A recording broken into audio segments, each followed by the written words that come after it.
This lesson is for students who are doing day 15 of Unit 3, which, as we can see here in the focus question, is about how perspectives on immigration changed through the centuries in the United States.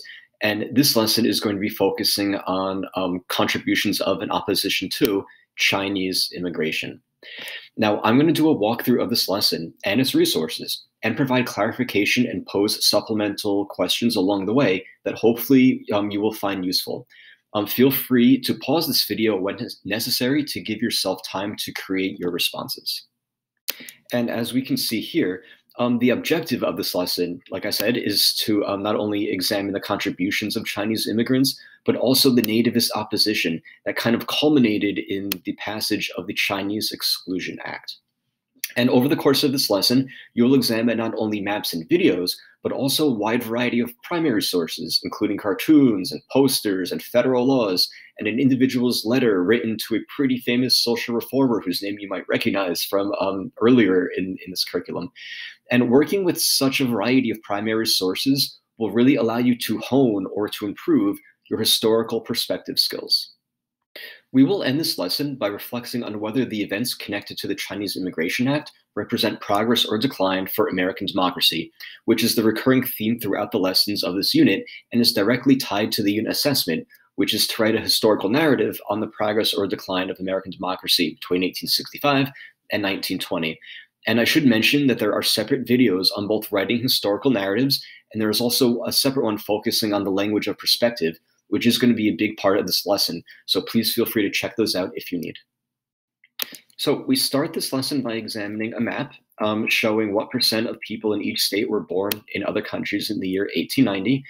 And the guiding question really does draw your attention to the West Coast, which makes sense because that's what this lesson is going to be about. But to extend your thinking and to connect this lesson to the previous one, which focused more on immigration on the East Coast, you should also take note of the percents not only in New York, but those nearby, like New Jersey and Connecticut as well. From there, we get to watch this video from PBS.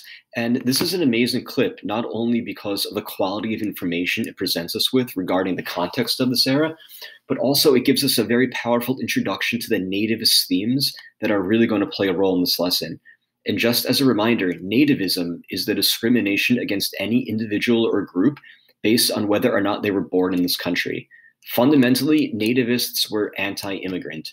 And this opposition, prejudice, and hatred of immigrants came from economic fears that they were taking away American jobs and driving down wages, social fears that these immigrants were somehow hurting American society, and even political fears that these immigrant men, and I just say men because women couldn't vote at this time, but that they would somehow impact elections.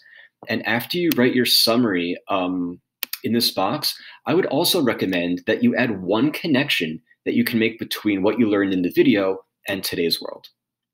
The next part of this lesson has you looking at a table, and it has you looking at a cartoon. And I'm going to go ahead and pull up the table right here. And as we can see, it's going to depict the number of Chinese laborers in San Francisco in 3 distinct years, 1860, 1870, and 1880. And one important thing that is sometimes overlooked, and I know it says it down here at the bottom, anytime you see a missing number, that doesn't mean it was a 0. It just means that data wasn't available, so they left it blank. And also, it is really important to actually examine the data. Yeah, I know down here at the bottom, it kind of gives us like the total, which shows us the trend over these 30 years. However, if you take a close look at which occupations saw the most dramatic increases, it might actually give you a lot of insight into what was going on at the time. Because remember, one of the primary reasons that nativists opposed immigrants was because they viewed them as threats in the workforce. So in order for you to do that, I would go ahead and pause the video now and see if you can find the top 3 occupations that saw the greatest increases. With our understanding of this chart, let's go take a look at that cartoon called The Problem Solved, which I actually have open right here. And yes, this cartoon does use hurtful imagery to depict immigrants that, while common at the time that we're studying, it is completely unacceptable by our standards today. And after analyzing it using these kind of first 2 questions to guide you, um, my students actually found it useful to use the language of perspective tool when constructing their responses to these last two questions. And I'm going to go ahead and open up the tool really quick just to show you this, because I distinctly remember my students using the word condemned and marginalized, which means treating someone as less than equal in their responses. And when looked at together, you should be able to make the connection about how the fear of increasing Chinese workers really fanned the flames of nativism. I would also recommend keeping the language of perspective tool open, because you may want to refer to it during the wrap-up activity. The next part of this lesson calls for you to examine two more primary sources, an anti-Chinese poster and the actual excerpts from the actual Chinese Exclusion Act of 1882. And this part is pretty straightforward. My only advice would be to, as you are highlighting for evidence of progress and decline, to make sure you do a thorough job, because again, it's going to be really relevant not only to this lesson, but it's also going to be pretty important when you're thinking about your summative at the end of this unit. So let's end by taking a close look at the wrap-up activity, and which we see right here. Now, this is taken from a letter written by Wang R. Chang to William Lloyd Garrison, whose name you might remember from Unit 2 as being one of the activists and social reformers who edited the abolitionist newspaper, The Liberator.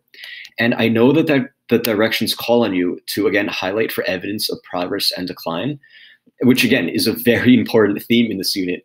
However, if you are still building your skills regarding the language of perspective, and as we can see here at the end, in the third question, that is going to be something that you're going to want to consider.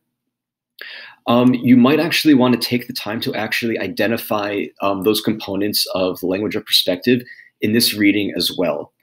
And hopefully you still have the language of perspective tool open so you can see exactly what it is you should be keeping an eye out for.